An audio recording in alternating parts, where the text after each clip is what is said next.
Kita dah sampai di sini ya. InsyaAllah kita akan mulakan pengajian kita hari ini dengan bab 5, iaitu pada muka surat 34 34. Terlebih dahulu saya baca dan seterusnya kita akan bincangkan, insyaAllah. Bismillahirrahmanirrahim. Alhamdulillahirrahmanirrahim. Wassalatu wassalamu ala sayyidina Muhammad wa ala alihi wa sahbihi ajma'in. Allahumma alimna. Bab tarhil imam al-mas'alah ala ashabihi liyakhtabira ma 'indahum min al-'ilm. Wa bihi qala haddathana Khalid bin Makhlad qala haddathana Sulaiman قال حدثنا عبد الله بن دينار عن ابن عمر عن النبي صلى الله عليه وسلم قال إن من الشجر شجرة يسقط ورقها وإنها مثل المسلم حدثوني ما هي. قال فوقع الناس في شجر البوادي. قال عبد الله فوقع نفسي أنها النخلة فاستحييت ثم قالوا حدثنا ما هي يا رسول الله. قال هي النخلة.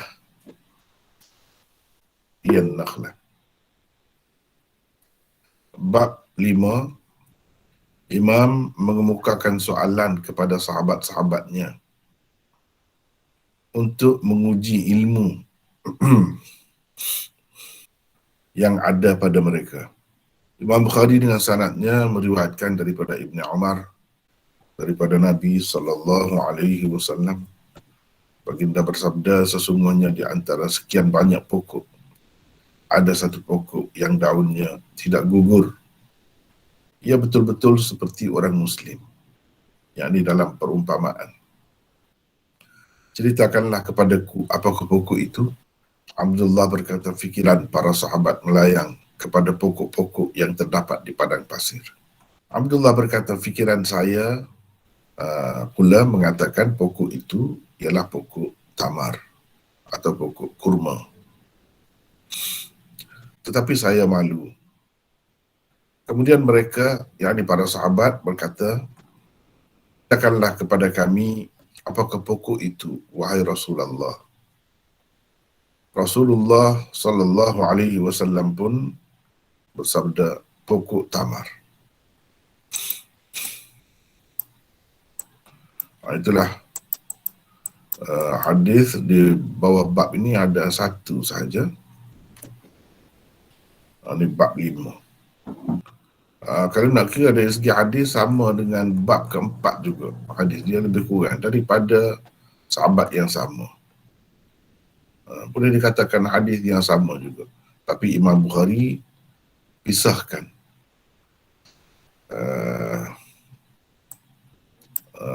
hadis yang ke-61 di bawah bab keempat. Bab qaulil muhaddits haddatsana wa akhbarana wa anba'ana.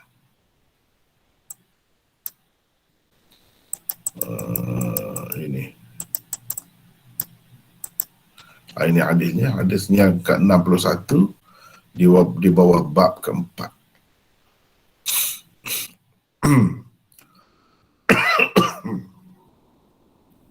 Dan hadis ke-62 pula diletakkan di bawah bab ke-5.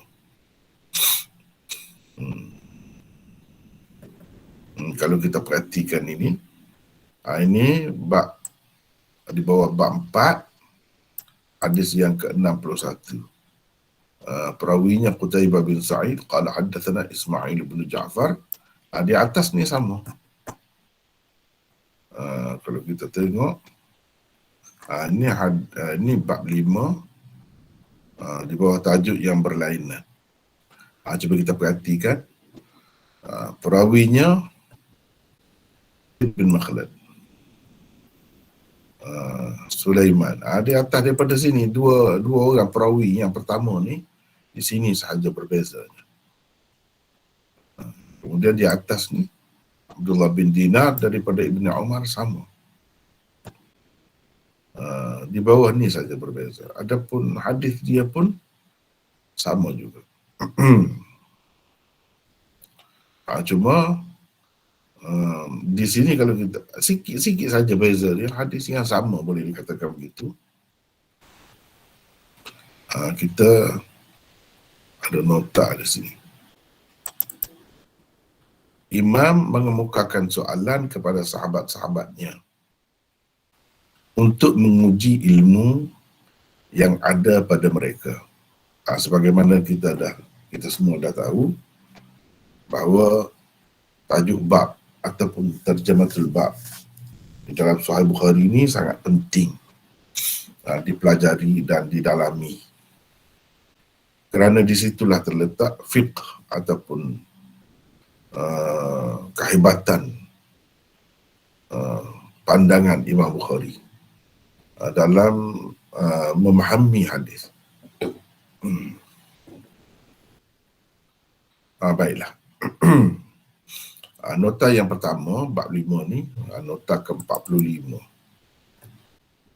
Imam Bukhari menyebutkan Rasulullah sallallahu alaihi wasallam yang menjadi guru sebagai seorang pemimpin dan muridnya sebagai sahabat-sahabatnya. Kalau kita perhatikan, dia tak sebut Rasulullah, dia sebut imam. Jadi imam ni siapa? Imam di dalam tajuk ni Nabi SAW. Kemukakan soalan kepada sahabat-sahabatnya, ini sahabat-sahabat Nabi SAW lah. Tetapi apa ni kita kata, memang Nabi SAW itu imam. Imam di sini maksudnya bukan imam seperti yang kita faham dalam bahasa kita tu, imam solat, imam di masjid untuk memimpin sembahyang berjemaah tu, bukan itu yang dimaksudkan di sini.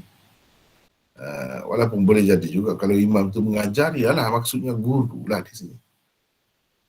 Guru mengemukakan soalan kepada murid-muridnya. Gitulah maksudnya.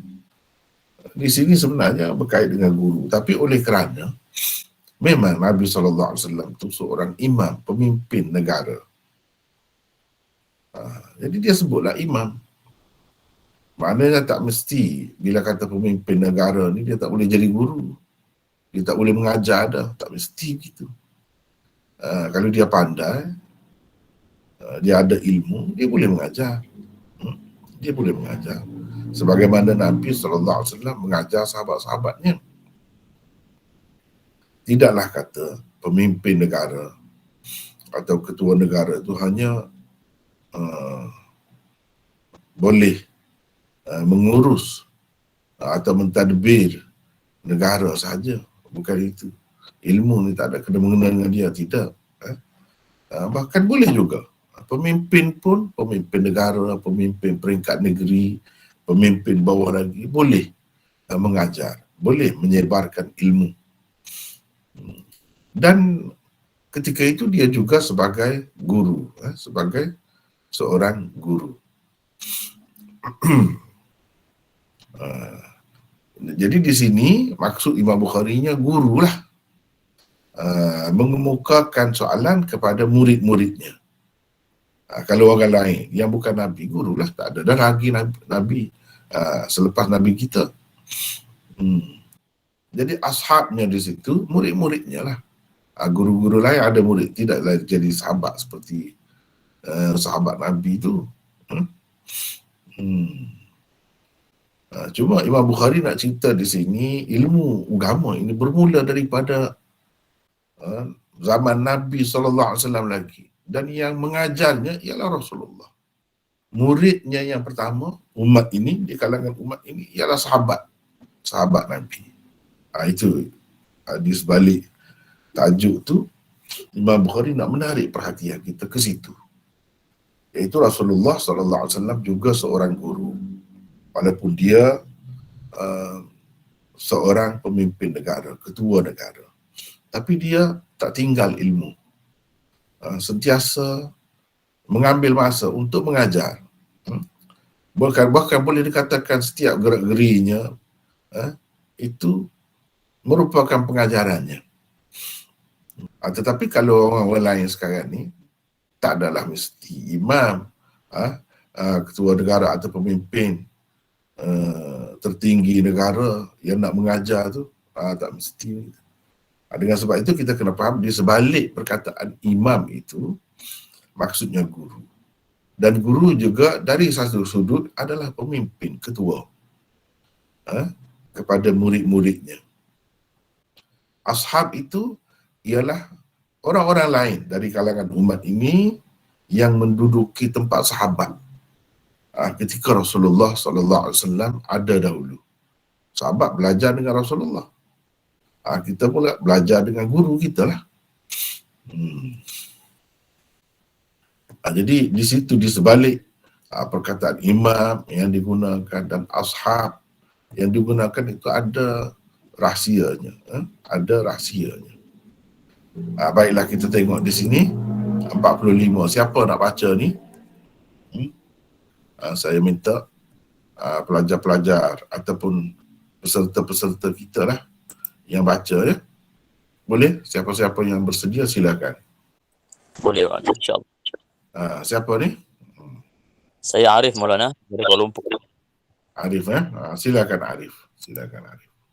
Imam Bukhari menyebutkan Rasulullah SAW yang menjadi guru sebagai seorang pemimpin, yakni imam, dan muridnya sebagai sahabat-sahabatnya. Tidak semestinya seorang yang memegang jawatan mengurus negara atau lain-lain tidak boleh memberi pengajaran kepada orang lain, kerana penyebaran ilmu tidak hanya terhad kepada manusia yang berjawatan guru sahaja.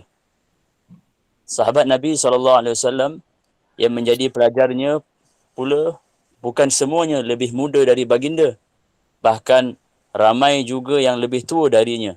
Oleh itu, Imam Bukhari menggunakan perkataan sahabat di sini kerana bukan sahaja Nabi SAW menganggap pelajarnya sebagai murid biasa, tetapi juga sebagai kawan dan orang yang sentiasa bersama-samanya. Panggilan yang mesra seperti ini akan memudahkan lagi proses pembelajaran, merapatkan silaturahim, membuka ruang untuk persoalan-persoalan dan teka-teki dengan pelbagai bentuknya, serta menghasilkan suasana yang tidak tertekan. Ia dapat dilihat pada hadis bab ini. Mengikut Syekh Wali. Sekejap Kalau kita perhati di sini, ini maksud Imam Bukhari buat tajuk tu. Makna kita kena adakan satu suasana mesra di antara guru dan murid. Di sini Imam Bukhari gunakan ashab. Jadi murid disebut sebagai kawan, sahabat. Sebab macam-macam latar belakangnya. Murid-murid Rasulullah SAW tu, macam saya sebut di sini, ada yang lebih tua daripadanya, ada yang lebih muda. Jadi semuanya Rasulullah anggap sebagai sahabat, kawan. Jadi itu mesra lah tu. Tidak kata ada jurang yang luas di antara guru dan murid. Murid langsung tak boleh menegur guru. Bahkan dianggapnya sebagai sahabat. Jadi kalau hubungan sebagai sahabat tu mesra lah. Begitu hendaknya. Bila hubungan guru dengan murid itu sebagai hubungan sahabat, maka dia jadi mesra. Dan cuba ini maksud dapat dilihat pada hadis bab ini kalau kita perhatikan bagaimana Nabi SAW itu mengajar. Jadi tidaklah dalam bentuk yang menekan sangat, tidak. Ada kalanya dalam bentuk yang biasa, santai kita kata, iaitu dengan membuat teka-teki, bincang sambil ketawa, sambil suka, macam-macam ada cara Nabi SAW itu. Jadi ini salah satu maksudnya. Silakan Arif baca lagi. Baik Maulana. Mengikut Syekh Waliullah, Imam Bukhari membuat tajuk bab ini di sini kerana mengingatkan hadis yang diriwayatkan oleh Sayyidina Muawiyah radhiyallahu an berikut. An Muawiyah qala anna an-nabiy sallallahu alaihi wasallam naha 'anil aghlutat. Silap sekejap Inna, bukan anna. Inna. Inna an-nabiy sallallahu alaihi wasallam naha 'anil aghlutat. Ughlutat. Ughlutat. Jadi gini sebab yang saya tegur tu, sebab selepas qala ini, inilah pentingnya kaedah tu kan. Selepas qala inna nabi ni, dia kena inna, tak boleh anna. Baik. Gitu. Teruskan. Yang bermaksud sesungguhnya Rasulullah sallallahu alaihi wasallam melarang daripada teka-teki atau soalan-soalan yang penuh dengan kesukaran, kerumitan, menimbulkan kontroversi, memalukan orang yang ditanya atau memakan diri orang yang menjawab. Hadis riwayat Abu Daud. Menurut beliau, tajuk bab ini dibuat untuk memberitahu bentuk soalan yang bagaimana dibenarkan dan yang bagaimana pula dilarang baginda. Daripada hadis yang dikemukakannya ini, dapat dilihat bahawa soalan yang tidak bertujuan menjatuhkan orang lain dan melebihkan diri sendiri dibolehkan saja dan ia tidak termasuk dalam ughlutat. Betul Maulana? Ya betul.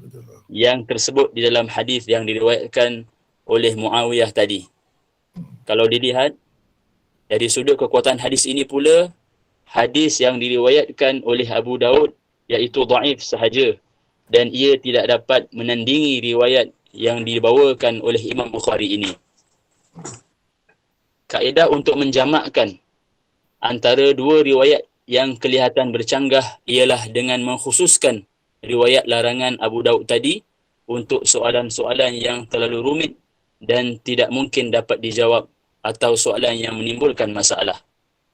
Hadis yang dibawakan oleh Imam Bukhari juga menyokong keharusan menanyakan soalan yang tidak terlalu rumit, susah dan masih boleh difikir jawapannya. Bukan soalan tentang perkara yang masih belum dipelajari tanpa ada isyarat apa-apa walaupun sedikit. Isyarat untuk jawapannya dapat diketahui dari latar belakang cerita hadis yang menyebutkan bahawa ketika Nabi SAW berada dalam suatu majlis, baginda dibawakan umbut tamar. Lalu baginda memakannya sambil membaca ayat di bawah ini. Baca terjemah ke apa Maulana?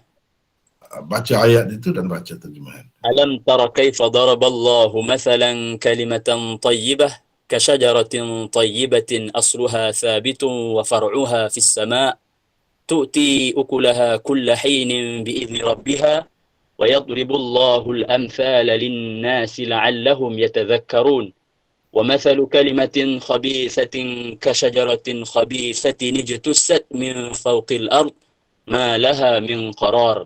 Yang bermaksud, tidakkah engkau melihat wahai Muhammad bagaimana Allah mengemukakan satu bandingan iaitu kalimah yang baik, perbandingan iaitu kalimah yang baik adalah sebagai sebatang pohon yang baik yang pangkalnya yakni akar tunjangnya tetap teguh dan cabang pucuknya menjulang ke langit. Dia mengeluarkan buahnya pada tiap-tiap masa dengan izin Tuhannya.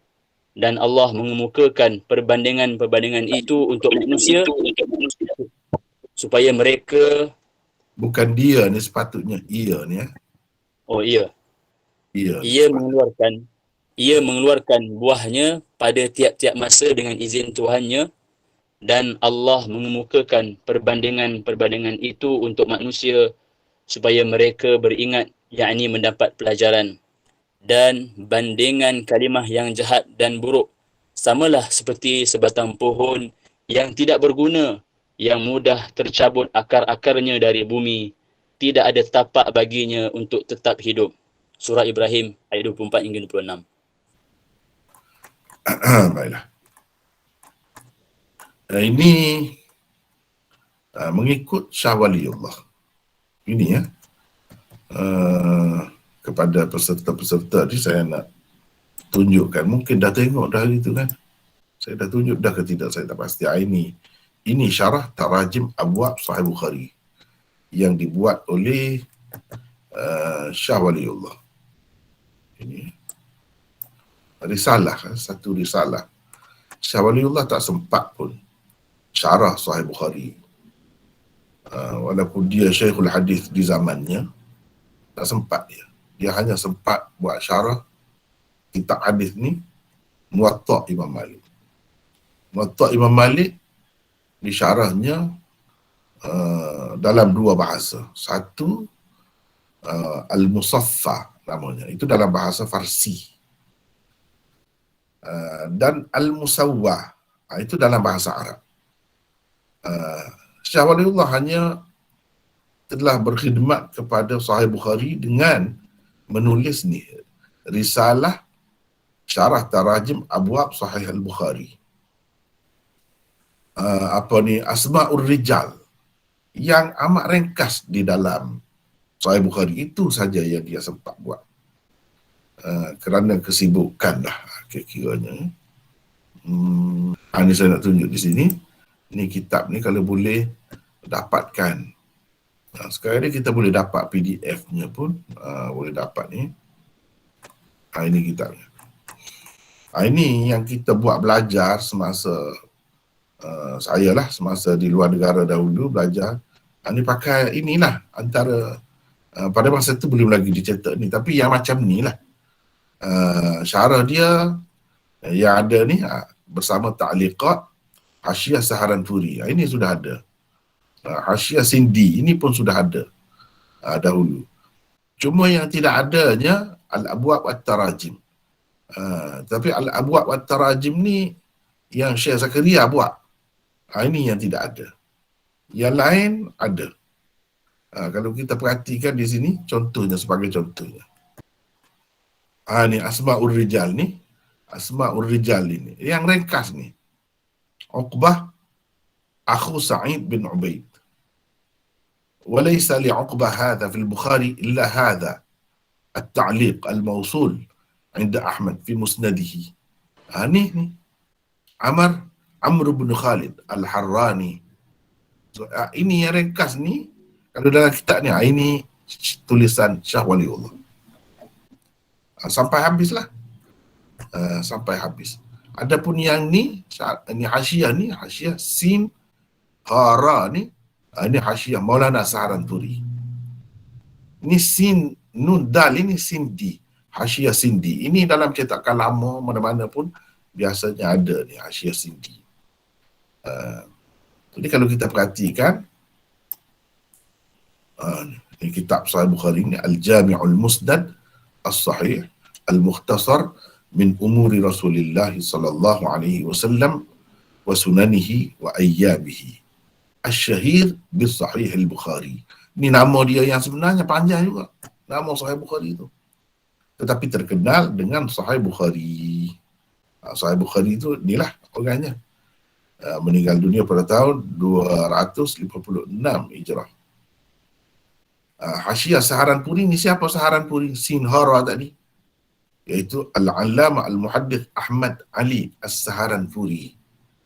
Meninggal dunia 1297. Syekh Ahmad Ali Saharanpuri ni adalah guru kepada pengasas Darul Ulum Deoban, Maulana Muhammad Qasim Nanutwi. Ini guru dia. Salah seorang guru dia. Dan yang membuat hasyiah ni yang saya tunjuk tadi di dalam ni, kalau cetakan Pakistan ke atau cetakan India, dia ada dua jilid. Jilid pertama daripada permulaan lah hingga kepada di kitab Al-Maghazi. Jilid kedua tu dimulakan dengan kitab Al-Maghazi hingga akhir Sahih Bukhari. Kalau mengikut ulama-ulama di sana, mereka mengatakan jilid pertama itu saja yang dibuat oleh Maulana Saharanpuri ni. Jilid kedua itu sebenarnya dibuat oleh Maulana Muhammad Qasim Nanutwi, anak murid dia.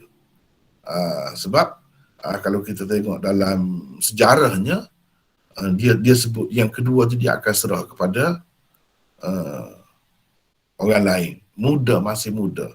Sebab Maulana Qasim Nanutwi pada ketika tu bekerja dia untuk nafkah dia, cari makan dia lah, iaitu dengan menulis kitab-kitab ni, tahqiq kitab-kitab ataupun buat taklid kitab-kitab ataupun menyemak kitab-kitab yang ditulis itu oleh ulama-ulama tu untuk dicetak. Sebab Maulana Saharanpuri ni dia ada percetakan dia sendiri. Dia ada percetakan dia sendiri. Maulana Ahmad Ali Saharanpuri ni ada percetakan dia sendiri. Banyaklah kitab-kitab lama tu dicetak oleh dia. Jadi jilid yang kedua tu dibuat oleh Maulana Saharanpuri.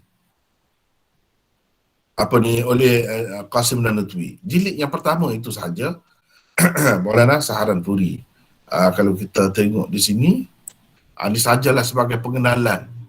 Saya nak sebut ni sebagai pengenalan. Daripada sini, kalau ni lah kitab ni juzuk ketiga yang cetakan Pakistan ataupun India yang saya guna dulu, jilid 2. Dia start dengan ini, Kitabul Maghazi. Daripada Kitabul Maghazi hingga akhir kitab ini, hasyiah tu ditulis oleh Maulana Qasim Nanutwi. Hingga ke sini, iaitu juzuk pertama dan kedua, ni muhtawayat dia ni, ni juzuk kedua. Ni sampai akhir ni, ini tulisan Maulana Ahmad Ali Saharanpuri. Biar kita tahulah sedikit sebanyak, saya pun cuba perkenalkan peserta-peserta kita ni pada hari ini dengan kitab-kitab yang sepatutnya dimiliki. Adalah sebab sekarang ni mudah. Tidak seperti zaman dahulu nak dapat kitab pergi keluar negara. Sekarang ni sebenarnya mudah, kita boleh dapat PDF ni. Ini diberi percuma, kita boleh dapat dengan percuma saja. Jadi begitulah. Itu antara benda yang perlu kita tahu tentang kitab ni. Dan kitab ni sangat baik, sangat menarik. Sebab kalau kita perhatikan, ni di sini. Dia ada sebut ni bahagian ni dia sebut perbezaan nuskhah. Perbezaan nuskhah. Kebaratu anna Rasulullah. Cuba tengok, dia buat nun kecil, lepas tu nombor 6. Maknanya fi nuskhatin ukhra, dalam nuskha yang lain. Nombor 6 ini ni Rasulullah, tapi dalam nuskha asili an-nabi. An-nabiyya sallallahu alaihi wasallam salla yauma khasafatis syams. Begitu tempat Rasulullah ni nabi. Sampai begitu teliti tu. Perkataan ni kalau ada perbezaan nuskha dia sebut. Dia sebut ini. Di senang kita tengok kan. Senang kita tengok. Faqama nun 7. Nampak ke tidak ni? Contoh ni. Sebab kecil sangat tu. Nampak. Saya besarkan sikit ya. Ini maklumat luar lah sebagai tambahan untuk kita kalau betul-betul nak belajar hadis, nak mendalami hadis, kena carilah buku-buku macam ni. Misalnya faqama, ni nun 7. Mana? Faqama kadzali Abi Dzar. Demikianlah mengikut nuskha Abi Dzar. Dalam nuskha yang lain waqama, bukan faqama tapi waqama. Tempat fa tu waw. Beza begitu saja pun disebut. Dan kita boleh tahu nuskha mana. Ini yang ke-8 ini, yang ke-8. Wahiyah. Dalam nuskha lain, wahwa. Jadi kita boleh tahu perbezaan nuskha tu. Itulah antara yang menarik dalam kitab ni. Sebab tu dia guna kitab ni semasa belajar dia guna kitab ni. Cuma yang tak ada semasa saya dahulu, yang tak adanya ni bahagian terjematul bab ni. Terjematul bab ini diambil terjematul bab yang dikarang oleh Syekh Zakaria, Maulana Zakaria. Ini tak ada dulu. Sekarang ni dah ada. Tapi yang lain-lain semua adalah. Ni Maulana Saharanfuri, Asma'ur Rijal, ini Syah Waliullah. Kemudian Sindi. Sindi ni yang dibawa. Sindi ni kalau cetakan di negara-negara Arab banyak. Dia adalah Sahih Bukhari, kalau yang ringkas bersama dengan Hasyiah Sindi. Sindi nama dia Abil Hasan, Allamah Abil Hasan Muhammad bin Abdul Hadi As-Sindi. Sindi ni Sind. Satu negeri, nama dia nama negeri ni Sind. Orang Sindi, iaitu negeri satu wilayah, satu negeri di Pakistan. Dan Al-Abwab wa Tarajim ditulis oleh Syekh Zakaria. Cuba kita perhatikan ini. Daripada kitab ni kita dapat tahu dah betapa ulama-ulama di India ni memang dia hebat dalam bidang hadis ni. Sebab itu orang pergi belajar di sana. Kalau nak belajar hadis. Sampai sekarang ni pun kalau di negara-negara Arab tu banyak daripadanya yang menjadi Syekhul Hadis di universiti-universiti tertentu tu, mereka, orang-orang mereka. Orang-orang daripada benua kecil India. Cuma kalau kita tengok di sini, ni satu kitab ni, selain daripada Imam Bukhari lah, ni semua ni yang berkait dengan syarah ni lah, yang berkait dengan ulasan terhadap kitab Sahih Bukhari, semua orang di sana. Saharanfuri, Saharanfur, nama apa ni kita panggil daerah lah, Saharanfur di UP India, tak jauh daripada tempat saya duduk dahulu di Deoban, tak jauh. Ini Sindi, Pakistan. Al-Abwab wa Tarajim ni Syekh Zakaria. Syekh Zakaria. Ini pun India juga. Jadi orang dia boleh susun kitab untuk sesuatu kitab hadis yang utama tu melibatkan orang dia semua. Ada maksud? Boleh.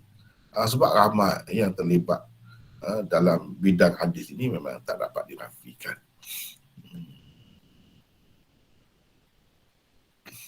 Itulah. Apa nama kitab ni Maulana? Ni lah kitabnya gini saja. Nama-nama Sahih Bukhari boleh dapat. Kitab Sahih Bukhari, dan patutnya kena ada lah masing-masing kita ni kena ada kitab ni. Dan saya kalau mengajar di Darul Kausar, saya pakai kitab ni. Sebagai contoh ni Kitabul Ilm yang kita baca sekarang ni. Tarhil Imam al-Mas'alah ala ashabihi yakhtabira ma indahum min al-ilm. Ni cuba kita tengok di sini. Inilah yang kita baca sekarang ni. Jadi dia sebut dia Babu Tarikh al-Imam, ada terjemah. Terjemah ni yang Syekh Zakaria punya lah. Kemudian dia ada yang menarik ni, Khalid bin Makhlad Abul Haytham Al-Qatawani. Dan apa-apa yang perlu tu, yang perlu sangat lah, dibuat di sini. Dan ada ini, ada hasyiah-hasyiah yang kita sebut tadi tu. Jadi dalam satu kitab ni sebenarnya mengumpulkan beberapa buah kitab.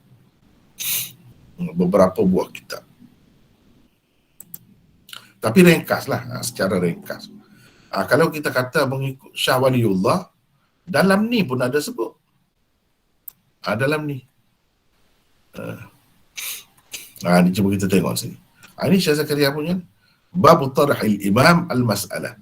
La'allahu arada أنما رواه أبو داود من حديث معاوية مرفوعا من النهي عن الأغلوطات. قال الأوزعي أحد رواته هي صعاب المسائل، فإن ذلك محمول على ما لا نفع فيه أو ما خرج على سبيل تعجيز المسؤول وفي تراجم شيخ الهند. Jadi ini yang diambil daripada Syah Waliullah ni sebenarnya. Syekh Zakaria ambil daripada Syah Waliullah. Lepas tu dia tambah pula. Dalam tarajim Syekhul Hind, ma ta'ribuhu. Ni asalnya Syekhul Hind, Maulana Mahmudul Hasan. Itu dipanggil Syekhul Hind. Diberi gelaran Syekhul Hind di sana. Kalau dalam bidang hadis ni, institusi yang terbesar lah di India tu dalam bidang hadis, Darul Ulum Deoband, dia ni Syekhul Hadis. Pada ketika anak-anak murid dia itulah yang paling ramai, kemudian yang menjadi Syekhul Hadis di merata tempat. Itu nama Syekhul Hind, namanya Mahmudul Hasan. Dia juga ada tulis tentang tajuk bab ni, tarajim ni, ada tulis juga. Tapi dalam bahasa Urdu, ma ta'ribuhu, ini terjemahan Arabnya. Ulima min hadha al-i'tina bil ilm wal ihtimamu bihi wa yadhharu minhu at-targhib wat tahrid lil ilm. ثم قد روي النهي عن الأغلوطات فكان يتوهم منه الممانعة عن الاختبار فزال ذلك أيضا انتهى عنه. انتهى habis. Kemudian dalam tarajim Syekhul Masyayikh ni maksudnya Syekh Waliullah.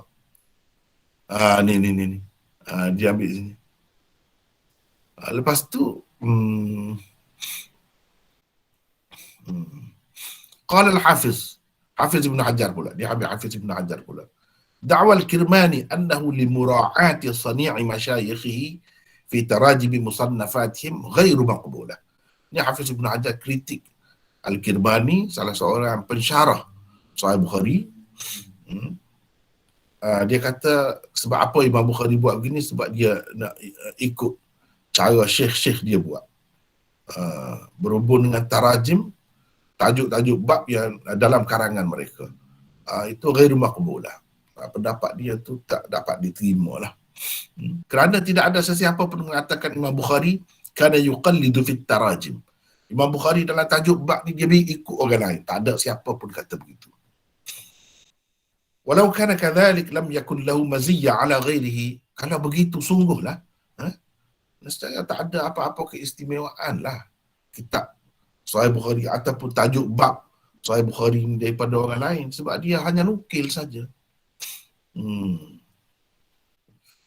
Sedangkan tawarad dan naqlu, banyak sekali nukilan daripada sekian ramai imam-imam, bahawa salah satu antara keistimewaan kitab Sahih Bukhari ialah diqqatu nazarihi fi tasarrufihi fi tarajimi abwabihi, iaitu ketajaman, kehalusan pandangannya dalam membuat tajuk-tajuk bab itu. Jadi macam-macam pandangan pensyarah kitab Sahih Bukhari ini dikemukakan di sini oleh Syekh Zakaria. Jadi Al-Abwab At-Tarajim Syekh Zakaria ini mengumpulkan tarajim-tarajim yang lain. Itu antara yang menarik. Yang menarik. Itulah antara keistimewaan Syekh Zakaria. Kerana dia buat tajuk bab. Dia pun tak sempat juga nak syarah Bukhari secara lengkap. Dia hanya buat ta'liq terhadap kitab Lami'ud Darari. Ta'liq Lami'ud Darari. Dia hanya buat di situ je. Walau bagaimanapun banyak juga manfaatnya, kelebihannya kita dapat daripada kitab itu memang banyak. Inilah. Kalau kita ini Syekhul Masyayikh ni maksudnya Syekh Waliullah. Kalau kata Syekhul Hind, Maulana Mahmudul Hasan. Maulana Mahmudul Hasan.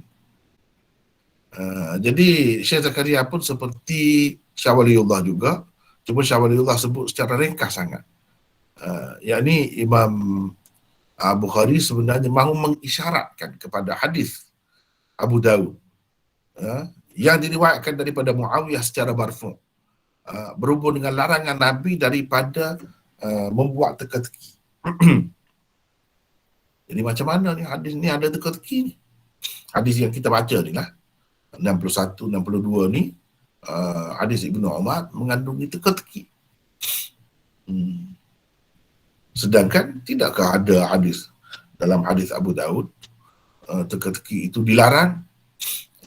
Jawabnya satu, apa yang ada di dalam Sahih Bukhari ini, kitab-kitab lain tak boleh lawan lah. Apalagi hadis itu memang hadis dhaif, jadi tak boleh nak lawan dengan ni, mana boleh teka-teki. Satu lagi kaedah jamak yang kita pakai. Kaedah jamak ni macam yang saya sebut tu lah. Kita pakai kedua, tetapi dengan maksud yang berlainan. Yang dilarang itu maksudnya teka-teki ataupun soalan yang memerangkap atau yang bermaksud menjatuhkan seseorang, menampakkan kelemahan seseorang, itu tak boleh, Nabi larang. Tapi kalau soalan atau teka-teki yang tidak bersifat begitu, boleh. Itu kita pakai kedua lah. Maknanya kita pakai kedua. Kalau kita tengok di sini, ini yang Syah Waliullah. Bab tarih al-imam al-mas'alah ala ashabihi ilah. Ini cuba tengok, pendek sangat, ringkas sangat. Kalau ke atas lagi, ujung lagi lah ringkas. Macam langkau gitu. Bahagian awal ni, bahagian mula-mula ni adalah juga, banyak juga. Tapi bahagian selepas ini, yang banyak-banyak lagi itu ringkas saja. Jadi kalau ada yang ni pun bagus, tetapi tak boleh tinggal ni yang saya sebut tadi, Al-Abwab At-Tarajim itu. Apa ni kitab tadi? Kitab ni tak boleh tinggal yang ni, sebab dalam ni mengumpulkan, biasanya dia akan sebutlah Syekhul Masyayikh. Kalau ada pandangan dia akan sebut. Macam di sini, Syekhul Masyayikh. Bahkan akan sebut lagi yang terdapat di dalam tarajim syekh-syekh yang lain, di samping pandangannya sendiri. Macam di sini Hafiz Ibn Hajar pun dia bawa, yang ni kena ada lah. Paling tidak. Tapi kalau nak yang secara berasingan dalam bentuk yang lebih menarik, ni kena tengok yang ni. Kena tengok yang ni. Bab tarih al-imam al-mas'alah. Ni lebih cantik. Ni cetakan baru ni. Yang tersebut di dalam kitab Al-Abwab At-Tarajim Syekh Zakaria itu dibuat ta'liq pula. Misalnya disebut gini, la'allahu arada annama rawahu Abu Dawud, Sunan Abi Dawud, hadis nombor sekian-sekian disebut. Min hadithi Muawiyah marfu'an minan nahyi 'anil ughlutat. Itu maksudnya soalan atau teka-teki yang tidak ada faedahnya, ataupun dengan maksud untuk menyatakan kelemahan orang yang disoal. Itu tak boleh. Jadi semua dia sebut ni dalam kitab mana. Ini menarik. Ini kitabnya diusahakan oleh, cuba tengok ni, Al-Abwab At-Tarajim li Sahih Al-Bukhari. Ta'lif Al-Imam Al-Muhaddith Muhammad Zakaria bin Yahya Al-Kandalawi. Ditahqiq dan dita'liq oleh Dr. Waliyuddin bin Taqiyuddin An-Nadwi bi isyraf Al-Ustaz Al-Dr. Taqiyuddin An-Nadwi, ayah dia. Ni anak dia. Anak dia pun doktor juga, ayah dia pun doktor juga. Ini Syekhul Hadis di salah satu universiti UAE. Dia ni Taqiyuddin An-Nadwi. Dia banyak khidmat benda-benda begini. Ini pun orang India juga. Dia banyak kitab-kitab lama yang terlalu rumit itu dia permudahkan. Antaranya kitab ni, Al-Abwab At-Tarajim ni, dia tulis pun tulisan pun lain. Sedangkan kalau kita tengok tulisan ini, pening orang-orang yang tak biasa lah. Kalau orang-orang yang tak biasa lah. Kalau orang biasa tak jadi masalah. Misalnya di sini, yang saya, ni, Al-Abwab At-Tarajim yang lama. Ini cuba tengok. Ini tulisan macam ni. Dan tak tahu di mana lah kalau sebut Imam Nawawi sebut begini-begini, Istidlal Bukhari ni gini. Dalam kitab mana tak ada sebut. Tadi dia sebut. Kitab-kitab mana disebutkan. Di bawah ni ditulis.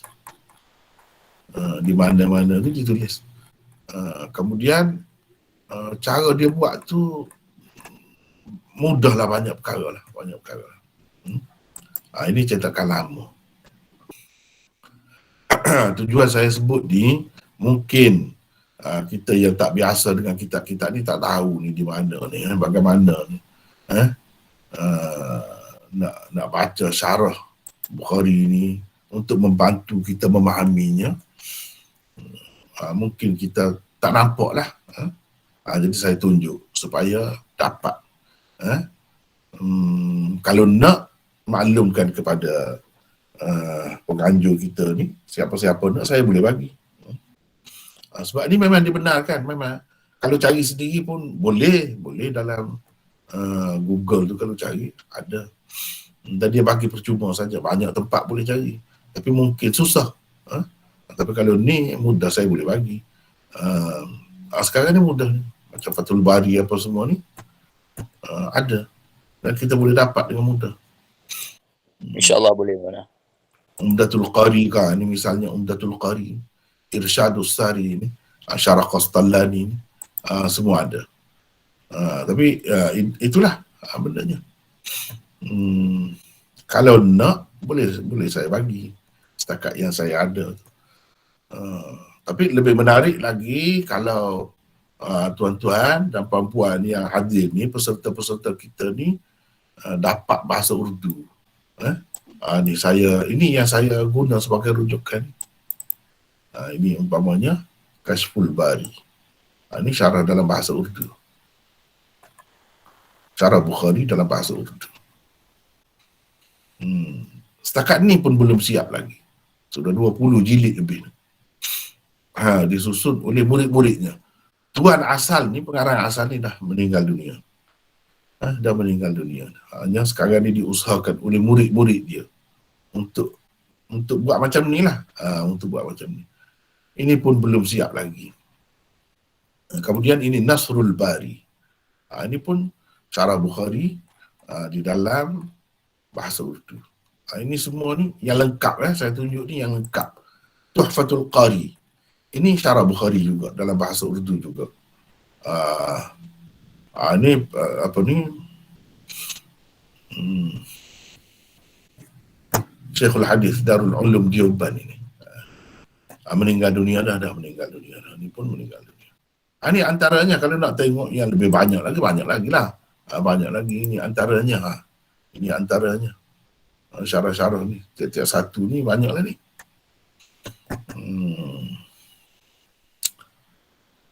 Tetapi kalau boleh tengok misalnya 3 tu pun dah cukup dah. Kalau dalam bahasa Urdu yang lain-lain ni pun banyak lagi.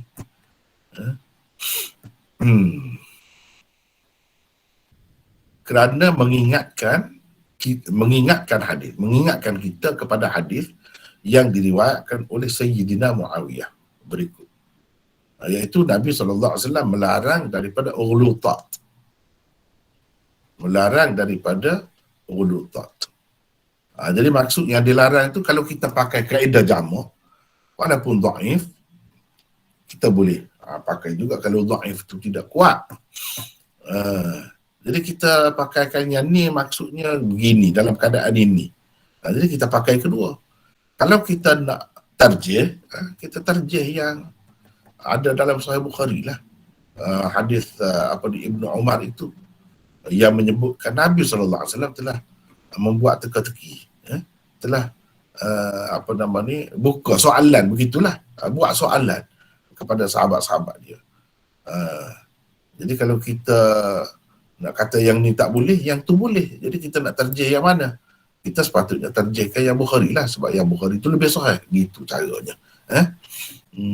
Itulah maksud Imam Bukhari buat tajuk. Jadi dia nak isyarat. Kadang-kadang dia buat tu kan, dia isyarat lah. Dia isyarat. Macam di sini ada teka-teki. Ada soalan dalam bentuk teka-teki. Bagaimana ada hadis tu kan? Dia tak sebut. Tapi orang kaji, tengok, memang ada pun hadis yang Nabi larang teka-teki. Jadi macam mana pula dia sendiri buat teka-teki? Adakah Nabi ni cakap lain, buat lain? Dia sendiri buat. Sedangkan benda tu dia larang. Jadi macam mana? Imam Bukhari dia nampak benda-benda gitu tu. Tapi dia tak sebut. Hanya yang faham, orang-orang yang mengerti, orang-orang yang alim, yang pandai, bijak pandai, dia faham lah. Macam beginilah kita kata macam syair lah, syair. Ataupun sajak. Kepada orang-orang yang tidak dapat menghayati sajak, tak reti cara sajak, dia tak berasa apa, dia tak faham pun. Dia tak tahu pun isyarat-isyarat apa yang dimaksudkan oleh penyair itu.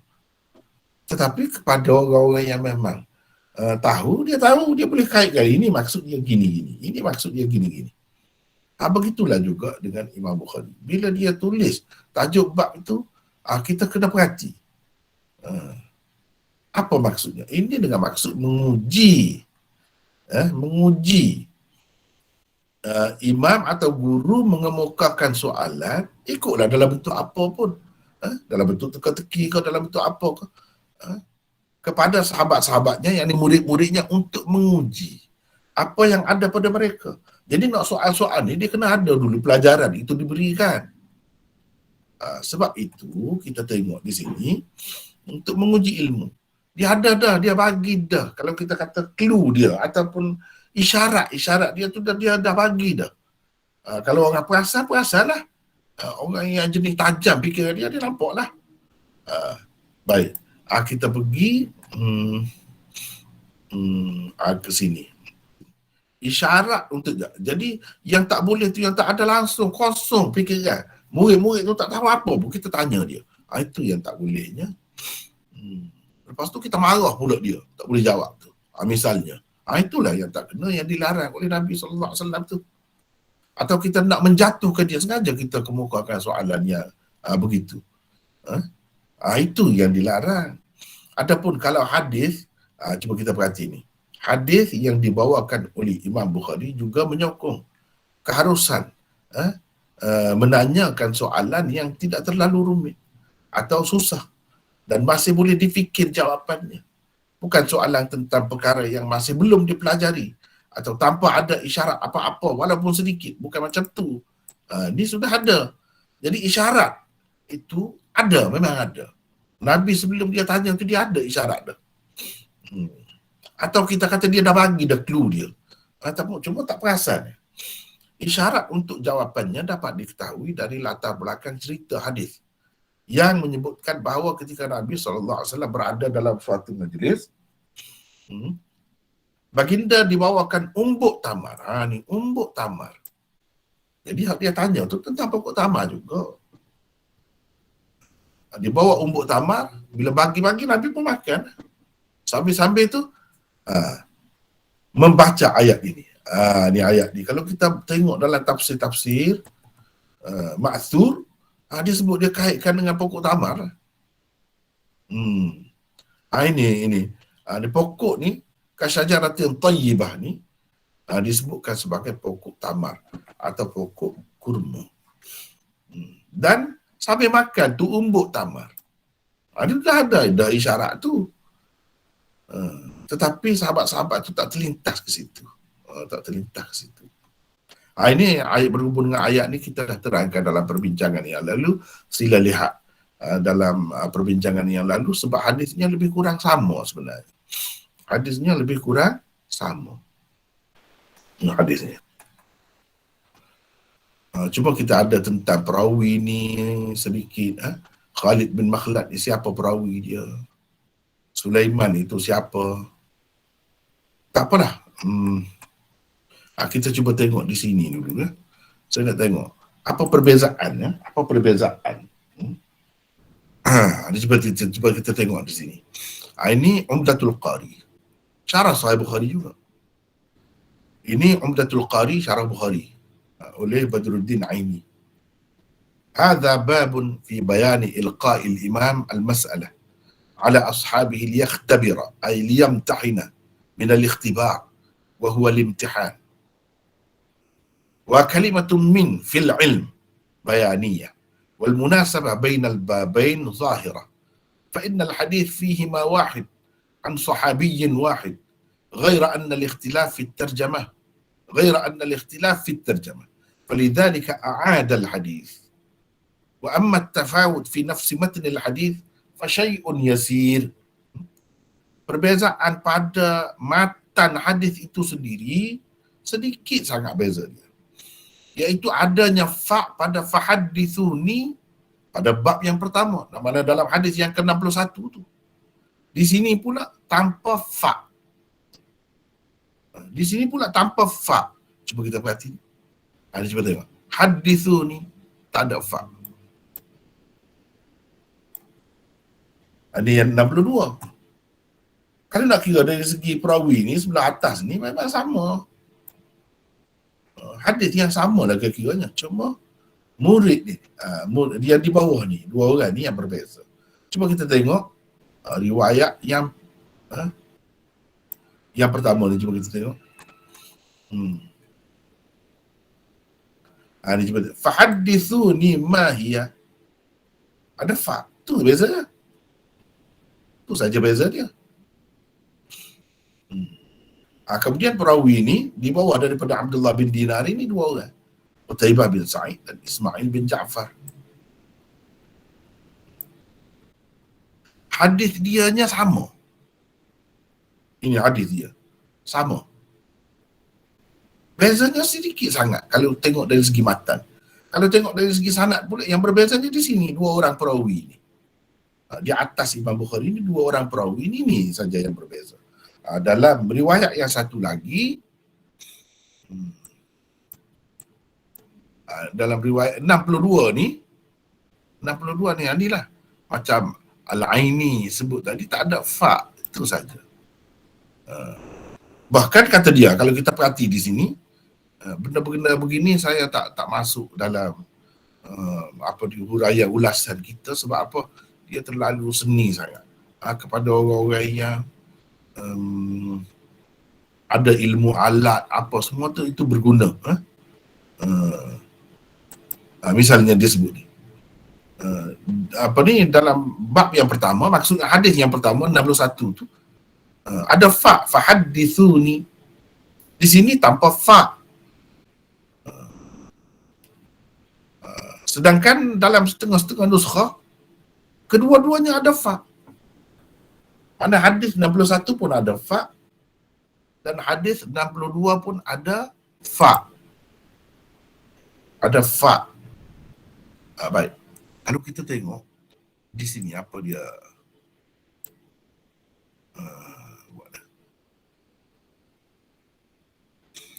ni hadithuni ma, dia tak ada sebut di sini. Dia tak ada sebut. Maknanya tak ada fa. Dia tak ada buat dalam nuskhah yang lain. Di sini pun ada fa juga. Seperti yang pertama ni. Ni 61 ni. Kalau kita tengok sini mudah sikit. Dekat ni. Nampak dekat ni. 61 dengan 62 ni dekat. Kalau dalam nota kita tu jauh. Pergi. Di sini hadithuni. Di sini tak ada fa. Tak ada fa. Bermakna dalam kedua-dua ni tidak ada fa. Tapi yang disebut oleh Al-Aini itu, yang pertama tu ada fa. Yang kedua tidak ada. Itu beza-beza nuskhah itu. Itu beza nuskhah itu. Kemudian dibahas pula.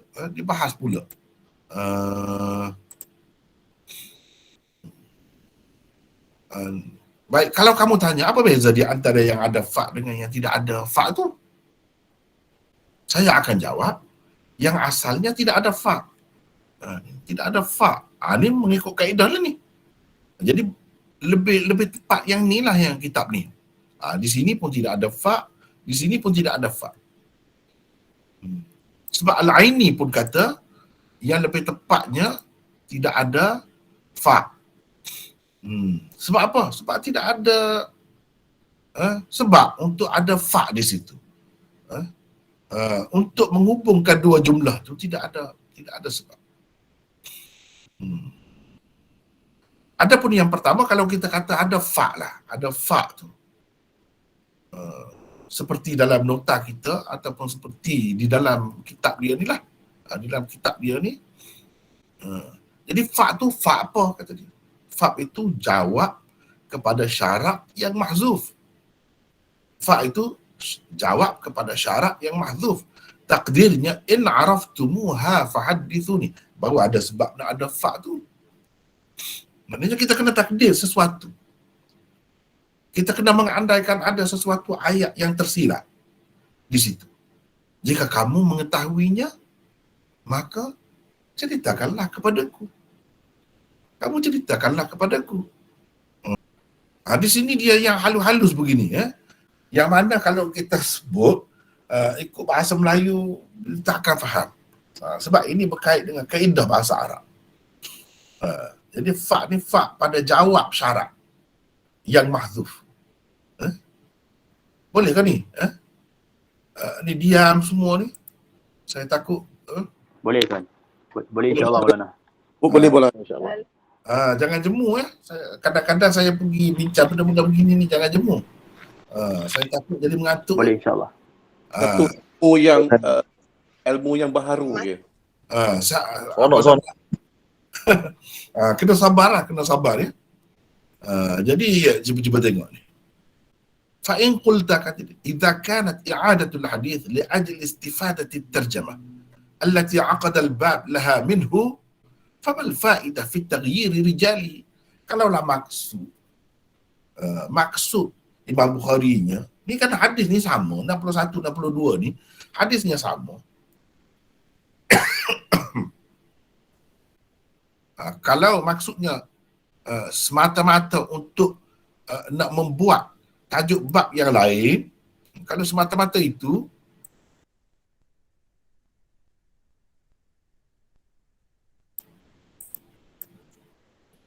kalau semata-mata itulah maksudnya, sebab cara Imam Bukhari ni kan, kadang-kadang sampai 25 kali dia sebut hadis yang sama. Yang berbezanya tajuk bab dia. Tujuan dia nak ceritanya, dia nak ceritanya apa? Dia nak ceritanya daripada hadis yang sama ni macam-macam kita boleh simpulkan, kita boleh faham masalah. Kita boleh belajar daripada hadis yang sama. Itu maksud dia. Daripada hadis yang sama kita boleh faham begini. Kita dapat pengajaran ini. Daripada hadis yang sama pula kita dapat pengajaran ini. Banyak pengajaran itu. Tapi disebut secara berasingan untuk nak menarik perhatian kita. Takut-takut kita bila terkumpul satu tempat kita tak terfikir tu. Bila dia buat bab berasingan, kita akan nampak faedah dia tu. Kita akan nampak faedah dia. Jadi kata dia, kalau maksudnya sekadar itu saja, apa faedah mengubah rijalnya, mengubah perawi dia tu. Jadi hadis 62 tu perawi dia di atas Bukhari tu 2 orang tu lain. 61 tu perawinya lain. Kalau kita pakai perawi yang pertama juga, apa salahnya? Apa perlu ubah situ? Dia kata. Kenapa ubah rijal isnad dia tu? Qultu qala al-Kirmani. Saya berkata, kata Kirmani. Kirmani ni pensyarah Sahih Bukhari yang lebih dulu lagi. Dia kata sebenarnya maqamat ini berbeza-beza. Riwayat Qutaibah kepada Bukhari ia hanya pada ketika menyatakan makna tahdis. Pada ketika menyatakan makna tahdis. Maknanya Imam Bukhari terima riwayat Qutaibah itu ketika beliau hendak menjelaskan makna tahdis. Makna tahdis, cuba kita perhatikan. Saya ambil yang ni lah, mudah sikit. Yang ni. Cuba kita perhati ni. Hadis 61 ni. Ni. Bab qaulil muhaddith haddathana wa akhbarana. Nak cerita pasal meriwayatkan hadis ni dengan haddathana akhbarana. Dia nak cerita tu. Kata dia. Jadi Qutaibah menceritakan kepada Imam Bukhari ketika membincangkan tentang perkara ni. Sebab itu Imam Bukhari ambil daripada Qutaibah.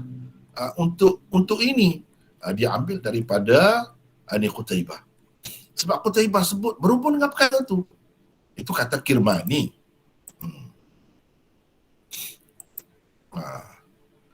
Riwayat Khalid bin Makhlad, iaitu riwayat 62, pada ketika menyatakan mengemukakan soalan.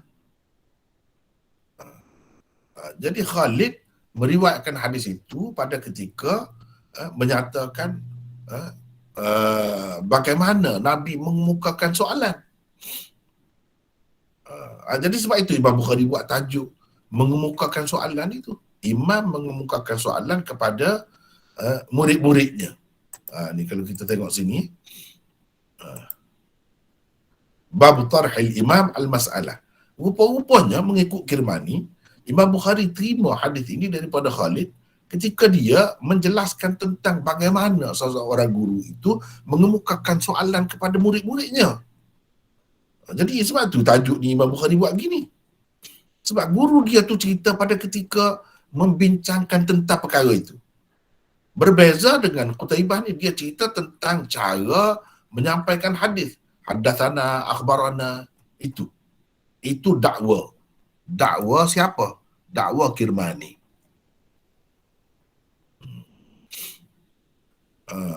Sebab itu Imam Bukhari sebut pada setiap tempat itu gurunya yang meriwayatkan hadis untuk perkara itu. Untuk perkara itu. Selain daripada ada makna takkid di situ dan lain-lain maksud. Qultu, saya berpendapat pada cara Imam Bukhari buat begini ni, ada faedah yang lain, iaitu mengingatkan pelajar-pelajar kepada ta'addud masyayikhnya. Ramai guru-guru Imam Bukhari. Mana dia ambil daripada orang ni, dia ambil daripada orang ni. Jadi ini Kirmani ni kata Imam Bukhari buat gini sebab dia ambil daripada Qutaibah ketika begini, dia ambil daripada Khalid ketika begini. Ini dibantah oleh Hafiz Ibn Hajar dalam Fathul Bari. Tadi kita dah baca dah tadi. Dibantah. Dia kata kalau macam tu bermakna Imam Bukhari ni muqallid, mengikut orang lain. Dia bukan berdasarkan idea dia sendiri. Dia ikut orang lain saja dalam membuat tajuk itu. Dia jadi gitu. Dia tak mahu. Tak sesuai dengan Imam Bukhari. Gitu. Tadi kan kita dah baca dah tadi. Ini dalam ni tadi kan. Saya dah tunjuk dah tadi.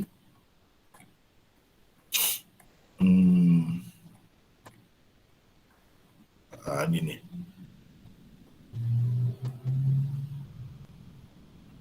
قال الحافظ دعوى الكرماني أنه لمراعاة صنيع مشايخه في تراجم مصنفاتهم غير مقبول. Hafiz Ibn Hajar tak mahu timur tu. Tak dapat ditimur. Sebab apa? Tak ada siapa pun kata Imam Bukhari ni dalam menulis tajuk bab dia tu dia muqallid, ikut orang lain. Kalau betul begitu seperti dakwah Kirmani itu, tetapi nampaknya Hafiz Al-Aini terima saja dakwaan itu. Pada bagi dia, okey ya. Boleh juga. Tetapi itu semata-mata dakwaan sebenarnya. Sebab apa Hafiz Ibn Hajar kata ini antara keistimewaan Imam Bukhari dan dia tidak ikut sesiapa. Dan tidak ada bukti pula guru-guru dia tak ada menulis. Kirmani tak ada sebut dalam kitab mana guru-guru Imam Bukhari itu tulis begitu. Dalam catatan mana. Dia tak ada sebut. Jadi bagaimana kita dakwa begitu semata-mata andaian semata-mata.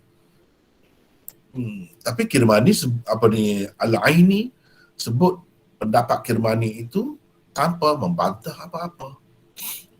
Bahkan dia tambah lagi lah yang lain-lain untuk takkid, untuk menarik perhatian lah, menguatkan lagi kedudukan hadis itu kerana ia diterima daripada beberapa saluran riwayat, ramai guru-gurunya dan luas riwayatnya. Sehingga satu hadis itu dia boleh kemukakan daripada guru-guru yang begitu ramai. Guru-guru yang begitu ramai. Kemudian dia perkenalkan Khalid bin Makhlad itu siapa. Baiklah. Kita tengok di sini ya. Khalid bin Makhlad. Siapa nak baca ni pula ni? Sini. Nota ni. Pengenalan tentang perawi. Ni apa bezanya? Atau ada lagi, sekejap atau ada lagi maksud Imam Bukhari yang lain selain daripada disebutkan tadi. Selain daripada yang disebutkan tadi, takut ada lagi maksud Imam Bukhari. Dia sebenarnya ada lagi. Sebenarnya ada lagi. Inilah yang seninya kitab Sahih Bukhari ni. Cuba baca. Bila kita baca ini baru kita tahu. Kenapa dia sebut pula. Dan dia sebut ni sebagai apa? Sebagai apa? Baru kita faham. Baca. Siapa nak baca ni? Muhammad Fadil. Ya, Muhammad Fadil daripada mana ni Muhammad Fadil ni? Teluk Intan, Perak. Oh, Teluk Intan ya? Ya. Sila baca. Bismillah. Abu Haytham Al-Qahtawani Al-Bajali Al-Qahtawani. Ingat kalau ada alif lam, kena jangan tinggal alif lam. Kalau tak ada, tak ada. Gitu. Al-Qahtawani Al-Bajali. Sekali lagi baca. Abu Haytham Alif lam ada tu. A-L.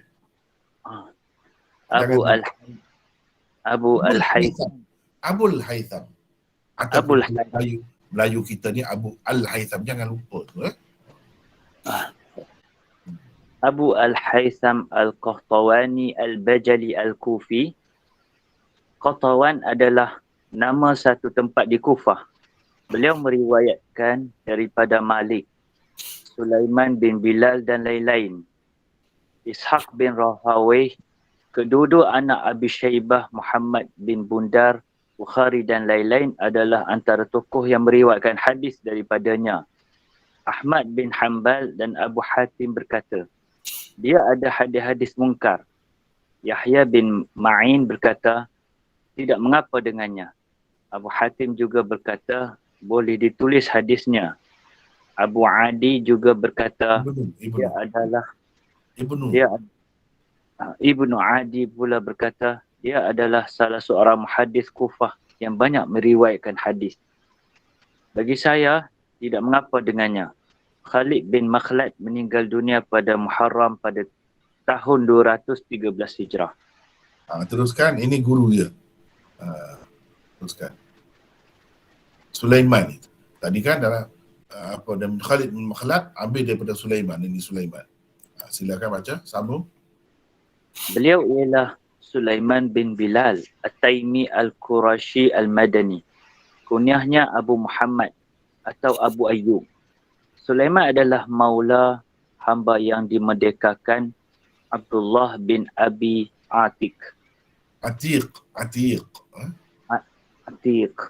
Nama sebenar Abu Atiq ialah Muhammad bin Abdurrahman bin Abi Bakr As-Siddiq. Sulaiman bin Bilal adalah seorang barbar yang cantik dan kacak. Seorang yang bijaksana dan juga mufti. Pernah menjadi pegawai percukaian di Madinah. Imam Ahmad berkata tentangnya, tidak mengapa dengannya siqah. Yahya bin Ma'in pula berkata, perawi siqah lagi saleh. Sulaiman perawi kitab utama hadis. Beliau meninggal dunia pada tahun 172 Hijrah di zaman pemerintahan Harun Ar-Rasyid. Jadi sebenarnya salah satu maksud Imam Bukhari lah. Ini sebab saya baru buat nota kan, kita nak cepat-cepat ni, saya tak sempat buat banyak lah. Sebenarnya banyak lagi perbincangan tentang Khalid bin Makhlad ini. Sedikit tu nampak dah, bayangan tu nampak di sini. Dia apa dikata Imam Ahmad dan Abu Hatim, dia ada hadis-hadis mungkar. Itu pun sudah isyarat ada dah tu di situ tu. Kemudian yang mentakdilkannya pula mengatakan la ba'sa bihi, laisa bihi ba's. Ini adalah lafaz ta'dil yang tidak begitu tinggi, tidak begitu tinggi. Perawi-perawi yang dikatakan begitu adalah perawi-perawi hadis hasan. Hadis hasan. Jadi kira-kiranya di dalam Bukhari ni bawakan perawi yang tahap ini tidak begitu menepati syarat asal dia tu. Syarat untuk hadis usulnya. Sebab kalau hadis usul seperti 61, kuat-kuat, orang yang kuat-kuat perawi-perawinya. Jadi yang ni sebagai tambahan. Sebagai tambahan dan sebagai sokongan. Maknanya Imam Bukhari kemukakan riwayat ini sebagai riwayat mutaba'ah. Riwayat mutaba'ah. Bukan sebagai usulnya. Tetapi kalau kita kata ini di bawah bab yang lain pula, sepatutnya ini sudah jadi riwayat usul lah dalam bab tu. Pun boleh sebab ia saling menyokong. Saling menyokong dan bukan seorang dua perawi yang meriwayatkan hadis ini. Hadis ini bukan seorang dua yang meriwayatkan daripada Abdullah bin Dinar ini. Bukan 2-3 orang ni saja, tetapi ramai. Dengan sebab itu boleh. Dengan sebab itu boleh. Sebab itu Imam Bukhari bawakan. Boleh jadi itu maksudnya.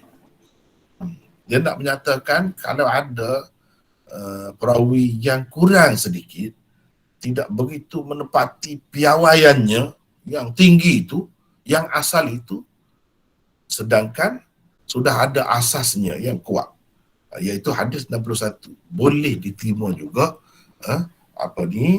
perawi yang seperti itu. Imam Bukhari terima juga. Dan mengisyaratkan bahawa itu sebagai riwayat mutaba'at. Sebagai riwayat mutaba'at. Boleh faham ke tu? Baik. Boleh faham ke Faham. tu? Jadi itulah maksudnya. Maksudnya begitu. Baiklah. Kemudian kalau kita tengok ni, sesungguhnya di antara sekian banyak pokok, ada satu pokok yang daunnya tidak gugur. Sama seperti ada sebelum ni. Ia betul-betul seperti orang Muslim. Betul-betul seperti orang Muslim. Jadi pokok tu betul-betul seperti orang Muslim. Dalam perumpamaan. Kalau kita nak buat perbandingan, perumpamaan, pokok itu betul-betul seperti orang Muslim. Bukan orang Muslim seperti pokok kurma dah. Pokok kurma tu seperti orang Muslim. Di situ ada masalah tu. Nampak pelik sikit. Tapi pelik pun ini hadis ni. Kita boleh belajar macam-macam daripada hadis ni. Kita boleh belajar nahwu, kita boleh belajar balaghah, kita boleh belajar macam-macam. Ini antaranya termasuk dalam pelajaran balaghah dalam hadis. Cuba kita tengok. 949. Siapa nak baca ni? Sila baca. Silakan. Siapa? Saya mula. Siapa ni? Fadil tadi. tadi. Sila baca. Mana tadi? Baca. Tashbih, perbandingan yang digunakan oleh Nabi SAW di sini dibuat dengan mendahulukan perkataan musyabbah, pokok, dan mengemudiankan musyabbah bihi, orang Muslim. Susunan ayat tashbih sebegini menghasilkan makna sifat keteguhan, sentiasa mempunyai hasil dan bermanfaat ketika hidup dan matinya. Itu lebih banyak terdapat pada seorang Muslim berbanding adanya pokok tamar, kerana mengikut kaedah tashbih ialah wajah syabah, sifat-sifat dan sudut yang hendak diserupakan itu lebih kuat dan lebih dominan adanya pada musyabbah bihi berbanding pada musyabbah. Bukan orang Islam yang menyamai pokok tamar, tetapi pokok tamar yang menyamai orang Islam. Bukan orang Islam menyerupai pokok tamar, tetapi pokok tamar itu menyerupai orang Islam. Itu maksudnya. Jadi ini dipanggil dalam kaedah balaghah, dalam bab tashbih, dipanggil tashbih maklub. Maknanya Nabi SAW telah menggunakan tashbih maklub di sini. Tashbih maklub. Contoh lain lah saya nak ambil. Tapi kalau yang sudah belajar ni, dia sudah faham. InsyaAllah sudah faham dah. Tapi oleh kerana sebagaimana biasa saya sebut, kita nak jaga juga. Hati nak jaga juga peserta-peserta kita yang tidak ada asas dalam perkara ni. Begini, tashbih ni makna perbandingan atau perumpamaan. Ini dalam bahasa Melayu pun dia ada juga, tapi saya pun tak tahu dia termasuk di bawah kaedah apa. Tashbih ni, misalnya kita kata engkau cantik bagaikan bulan. Engkau bagaikan bulan dari segi cantiknya, dari segi bersinar cerahnya. Engkau orang panggil musyabbah, itu kena tahu. Engkau itu musyabbah. Bulan yang dibandingkan, yang diserupakan, yang disamakan dengannya, itu musyabbah bih. Seperti itu orang panggil adat syabah. Saya tak sebut di sini. Dan sudut keserupaan. Dari segi mana serupa tu? Dari segi mana? Dari segi cerahnya, bersinarnya, lembutnya cahayanya. Dari sudut itu. Itu orang panggil wajah syabah. Itu orang panggil ini mana tadi? Ini wajah syabah. Ini semua istilah. Kalau dalam buku yang sedang dicetak tu jilid 1 tu, kalau istilah macam ni saya buat sengit, huruf sengit gini. Tashbih, musyabbah. Jadi engkau musyabbah. Bulan musyabbah bi. Seperti itu orang panggil adat syabah. Perkataan yang menunjukkan, perkataan yang kita guna untuk menyatakan kesamaan atau keserupaan itu. Sudut keserupaan, iaitu dari segi sama-sama cerah dan menarik, lembut, sedap dipandang mata, dari sudut itu. Itu dipanggil wajah syabah. Wajah syabah. Misalnya, contoh yang lain, banyak lagi contoh yang lain. Dia tu singa. Kalau kata dia singa saja, itu tasbih tu pula banyak pula. Tasbih baligh, tasbih mufassal, tasbih macam-macam pula. Pecahannya. Itu kalau kita belajar ilmu balaghah Arab, dia adalah sebut macam-macam pula tu. Kalau kata engkau seperti singa dari segi beraninya, dari segi keberanian. Dia seperti singa. Dari segi mana? Dari segi keberanian. Jadi dia tu musyabbah. Seperti itu adat syabah. Singa itu musyabbah bi. Singa itu musyabbah bi. Dan sudut keserupaan yang kita kata seperti itu ialah keberaniannya yang luar biasa itu. Tetapi salah satu syaratnya, ini kaedah tasbih yang asal. Musyabbah itu dia kena kurang dari segi sudut keserupaan tu dengan musyabbah bih. Dia kena kurang lagi. Misalnya singa tadi. Dia seperti singa. Dia tu orang, dia tu manusia. Kata berani pun seperti singa pun, adakah sama seperti singa? Sungguh. Tak sampailah setara singa tu lagi berani lagi kira-kiranya. Jadi sifat berani itu ada pada musyabbah bih, pada dasarnya lebih kuat. Itu asalnya. Tetapi kadang-kadang yang zahirnya nampak tidak kuat ada sesuatu sifat itu, dia tu pula dijadikan sebagai musyabbah bih. Dan yang asalnya kuat dijadikan sebagai musyabbah.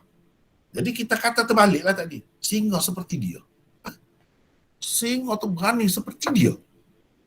Jadi dia tu jadi musyabbah bih. Seseolahnya sifat berani yang ada pada dia tu, orang yang tertentu tu, lebih kuat daripada ada pada singa. Kalau dah jadi begini, orang panggil tasbih maklub. Dan dalam hadis yang ke-62 ni, Nabi SAW dah guna tasbih maklub ni, kaedah ni. Sebab apa? Dibandingkan pokok tu dengan orang Muslim. Bukan orang Muslim dibandingkan dengan pokok tamat. Tapi pokok tamat itu dibandingkan dengan orang Muslim. Seolah-olahnya sifat lebih keistimewaan ataupun kelebihan-kelebihan ada pada manusia berbanding dengan pokok tamat, lebih lagi ada pada manusia. Sehingga kita boleh umpamakan pokok tamar itu dengan manusia. Bukan manusia itu dengan pokok tamar. Ini lebih tinggi lagi, lebih mendalam lagi makna dia. Bila kita nak puji, nak kata lebih, makna dengan buat begini, jadi lebih lagi. Hebat. Kalau kita sebut dia seperti singa, pada singa tu ada sifat berani lebih lagi daripada dia, itu pun dah lebih dah. Sebab seperti singa beraninya. Bukan berani seperti kita kata berani seperti musang ke, serigala ke, ayam ke, kucing ke. Tak ada, bukan begitu. Beraninya tu seperti singa. Kalau kurang daripada singa pun lebih dah. Tetapi bila dikatakan singa tu seperti dia, maknanya sifat berani yang ada pada dia tu lebih lagi. Itulah dipanggil tasbih makhluk. Nabi SAW telah menggunakan kaedah tasbih makhluk ni di sini. Ia betul-betul seperti orang Muslim. Yang ni pokok itu betul-betul seperti orang Muslim. Jadi Muslim ni jadi musyabbah bih. Pokok tu jadi musyabbah. Agak faham lah tu. Dan menangkap lah tu. Kalau yang belajar tu insyaAllah dia dah faham. Saya ingat kalau tasbih makhluk ini antara yang saya ingat lah hasil daripada kita belajar ilmu balaghah dahulu, antara kitabnya yang masyhur ialah Al-Balaghatul Wadhihah. Di dalam tu ada antara contoh yang dia buatnya ialah wabadas sabahu ka'anna ghurratahu wabadas sabahu ka'anna ghurratahu wajhul khalifati hina yumtadah. Wajhul khalifati hina yumtadahu. Ini contoh tasbih makhluk. Wabadas sabahu ka'anna ghurratahu. Fajar menyingsing. Fajar menyingsing. Waktu pagi terserlah. Waktu pagi nyata, terserlah. Sinarannya itu bagaikan. Sinaran fajar itu. Bagaikan. Wajhul khalifati. Wajah atau muka khalifah. Khalifah yang penyair puji itulah. Ketika dipuji. Khalifah tu kata dia, ketika dipuji wajahnya berseri-seri, bersinar-sinar bagaikan sinaran pagi. Tapi dia tidak kata begitu, dia kata sinaran pagi itu. Ketika nyata sinarannya bagaikan wajah khalifah. Jadi sinaran pagi itu diumpamakan dengan wajah khalifah. Seolah-olahnya sinaran yang ada, kilauan yang ada pada wajah khalifah itu lebih lagi berbanding dengan sinar matahari itu. Seolah-olahnya begitu. Ini orang panggil tasbih makhluk. Sepatutnya kita kata wajah khalifah tu ketika dipuji bagaikan sinaran waktu pagi. Kita kata begitu sebab sinaran tentu lebih kuat nak banding dengan seri yang ada pada muka khalifah tu. Nak berseri setakat mana, takkanlah cerah macam pagi. Tetapi didakwa bahawa sinaran ataupun kilauan yang ada pada muka khalifah itu lebih lagi daripada pada fajar yang menyingsing pada waktu pagi. Inilah kalau siapa-siapa yang belajar Al-Balaghatul Wadhihah mesti dia bertemu contoh itu. Wa badas sabahu ka'anna ghurratahu wajhul khalifati hina yumtadahu. Jadi yang lain-lain itu sama saja. Abdullah berkata fikiran para sahabat melayang kepada pokok-pokok yang terdapat di padang pasir. Abdullah berkata fikiran saya pula mengatakan cuma yang lain-lain itu saya rasa kita sudah bincang dah. Kita sudah bincang dah. Cuba baca ini pula, sambung lagi. Hadis yang dibawakan di sini sama sahaja isinya dengan yang telah disebutkan pada bab sebelumnya. Imam Bukhari mengisyaratkan dengan hadis yang sama ini kepada orang yang bijaksana. Tidak semestinya ia mempunyai sumber rujukan yang banyak, bahkan daripada hadis yang sama boleh saja dikeluarkan pelbagai kesimpulan dan pengajaran. Boleh saja dibuat pelbagai tajuk bab untuknya. Pendek kata, sesuatu hadis itu boleh dilihat daripada pelbagai sudut pandang. Selain dari itu, Imam Bukhari juga mahu mengisyaratkan kepada kelebihan dan keistimewaan sumber wahyu berupa hadis. Walaupun bilangannya sedikit sahaja, namun ia sangat padat, berkualiti dan mengandungi banyak pengajaran dan pedoman. Tak ada apa jelas Maulana. Tidak seperti kisah-kisah tauladan yang biasa. Jadi kalau nak kira macam saya sebut tadi lah, hadis ni sama juga dengan hadis yang ke-61 di bawah bab sebelum ini. Imam Bukhari, apa tujuan dia buat begini? Dia nak cerita mengisyaratkan bahawa kepada orang yang bijaksana, tidak semestinya dia mempunyai sumber rujukan yang banyak. Sumber sedikit pun saja dia boleh guna macam-macam. Saya selalu buat contoh lah untuk mendekatkan fahaman pelajar-pelajar kitab hadis Sahih Bukhari ni, iaitu dengan orang yang pandai memasak. Katakanlah biasanya perempuan lah, lelaki pun boleh kadang-kadang lebih hebat lagi daripada perempuan, tetapi yang suka buat kuih ni perempuan.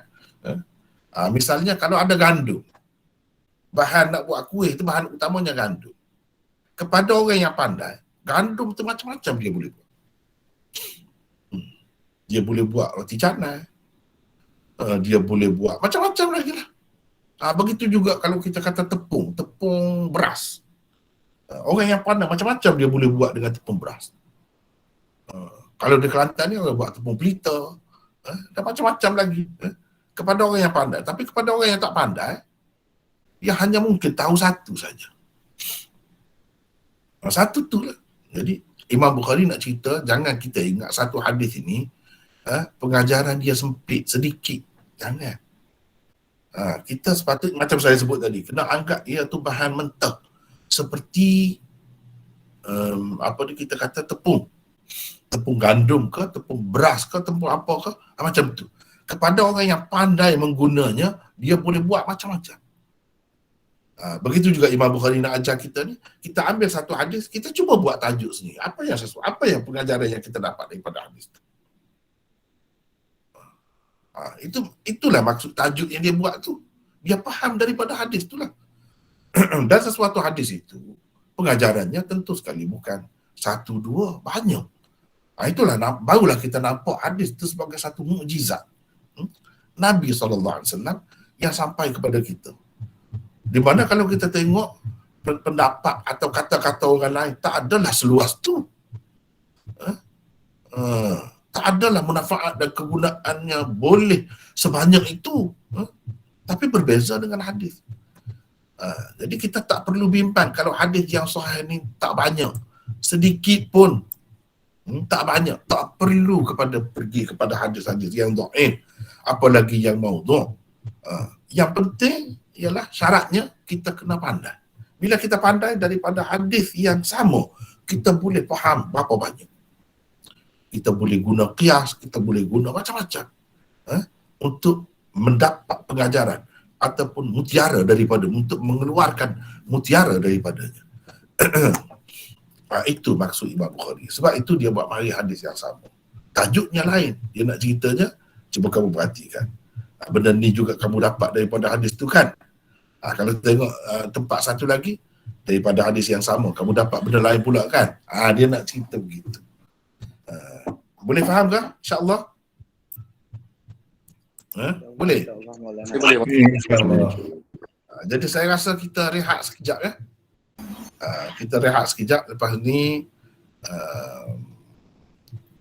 kita sambung pula itu 99 usul. Setakat tu dulu untuk hari ini pelajaran Sahih Bukhari kita. Wallahu a'lam. Silakan. Assalamualaikum Maulana. Waalaikumsalam. Saya Roslan. Saya nak bertanya lah berkaitan dengan pelajaran satu tadi. Sarawak. Sarawak, ya. Berkaitan dengan pelajaran pertama tadi yang berkaitan dengan Imam Bukhari dan berkaitan dengan diriwayat jugalah. Ini berkaitan dengan hadis yang diriwayatkan oleh Bukhari lah, hadis mu'alaq yang bersangkutan lah, yang bersangkut paut, yang gugur lebih berseorang atau lebih perawi lah. Jadi bagaimana pendekatan Imam Bukhari dalam mensahihkan hadis tersebut? Adakah beberapa jalur digabungkan menampakkan jalur tersebut bersambung ataupun apa pendapat Maulana? Pandangan Maulana. Ya, dalam Bukhari kenapa bergema ni? Apa ni, saudara Ruslan kalau boleh tutup tutup. Dengar ke tidak? Dengar ke tidak saya bercakap? Okey, Dengar. Dengar ya, begini. Di dalam Bukhari banyak sekali, terutamanya di dalam tajuk-tajuk bab dia. Dia kemukakan hadis mu'allaq, atau disebutkan Imam Bukhari mengemukakannya secara ta'liq. Ta'liq tu maknanya hadisnya mu'allaq. Mu'allaq tu apa maknanya? Atau secara ta'liq tu apa maknanya? Iaitu mengemukakan hadis dengan mengemukakan perawi bahagian atasnya sahaja. Bahagian bawahnya dibuang. Jadi bahagian atas tu mungkin sebut seorang atau dua orang. Tapi tentu perawi ini, Imam Bukhari ini tak bertemu, tak sempat dengan dia. Jadi sepatutnya sebelum perawi yang disebut itu ada beberapa orang perawi lain. Jadi bila dibuang perawi di bahagian bawah, itulah yang dikatakan hadis mu'allaq, atau meriwayatkan hadis secara ta'liq, iaitu dengan hadis tu ada, perawinya ada tapi tidak lengkap. Yang ada hanya bahagian atas, bukan bahagian bawah. Kalau bahagian bawahnya ada bahagian atas. Semua ini menunjukkan kedhaifannya. Tetapi apa yang dikemukakan oleh Bukhari secara ta'liq itu tidak semestinya dhaif. Jangan kita ingat begitu. Semua yang Imam Bukhari kemukakan secara ta'liq itu memang dhaif. Bukan begitu. Sebahagiannya ada yang dhaif, sebahagiannya tidak. Jadi tujuan Imam Bukhari kemukakan begitu ialah untuk meringkaskan cerita. Bahkan hadis yang sama itu dengan sanad yang lengkap, Imam Bukhari sendiri ada kemukakan di dalam Sahih Bukhari. Cuma dia tak mahu sebutlah di setiap tempat sanadnya yang lengkap itu ada di tempat lain. Jadi hadis seperti itu walaupun disebutkan secara ta'liq tetap sahih yang seperti itu. Cuma ulama-ulama lah yang mengkaji. Ada yang hadis mu'allaq yang tidak sahih. Mereka lah yang mengkaji, yang mengatakan ini tidak sahih. Itu sebab Imam Bukhari hanya letak, hanya kemukakan secara mu'allaq. Itulah di sebalik cerita ta'liq ataupun hadis mu'allaq yang terdapat di dalam Sahih Bukhari. Wallahu a'lam.